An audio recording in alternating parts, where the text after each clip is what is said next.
Mia and Capricorn Clark have also written letters ahead of Diddy's sentencing. And let's take a look at what they've said. Mia said that this letter has been excruciating to write. Other than during my testimony, I've never had the courage to discuss my abuse publicly.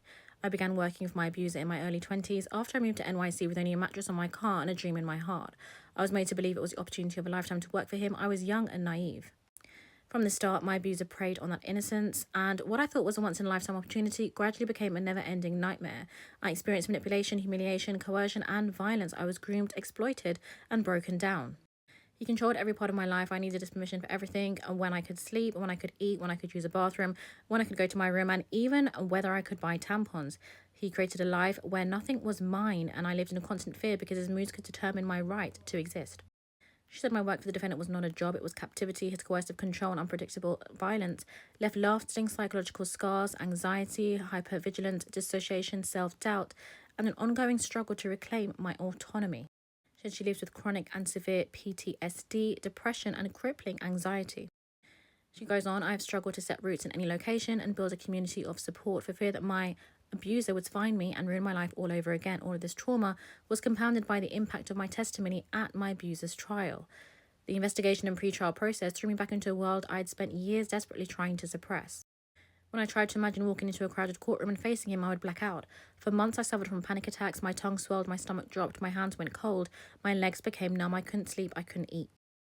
My sweet, loving parents had to read horrible details about the abuse of their daughter, riddling them with anxiety and leading them to unfairly question themselves, as if they could have done anything to prevent this. Everyone I have known and everyone I will meet will now know my darkest moments. Although the verdict fell short of the justice I'd hoped for, the defendant was still found guilty of serious crimes. What he stole from me cannot be returned. It cannot be reduced to years or money. I am pleading on behalf of my inner child, the sweet, hopeful, bright-eyed girl who could not survive the defendant's abuse, and for the woman I should have become who was robbed of her future. Just going back up a bit, it says he stole 16 years of my life, time I should have spent developing into the independent woman I was meant to be. My life has been profoundly broken. The defendant has shattered many lives and they too deserve justice. They too deserve to live without shame or fear. And then we have Capricorn Clark's letter, and she said, as you heard, I worked for Puff from 2004 to 2012, and during that time I got to know him very well.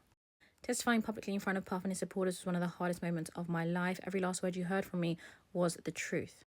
It's insane to me that all of the things that people heard, 2 counts of P, is the only thing that remains on the table. I wanted to speak up, tell the truth, and do the right thing when I was asked to testify, but I'm afraid that women and girls in America feel less protected than ever watching what just happened. I would like Sean Combs to serve additional time in a correctional institution. I truly believe that serving more time will save Puff's life, as time away from his money, substances, and power is the only punishment he will recognise. Let me know what you think in the comments below. I'll keep you updated. Sentencing is Friday, and make sure you follow.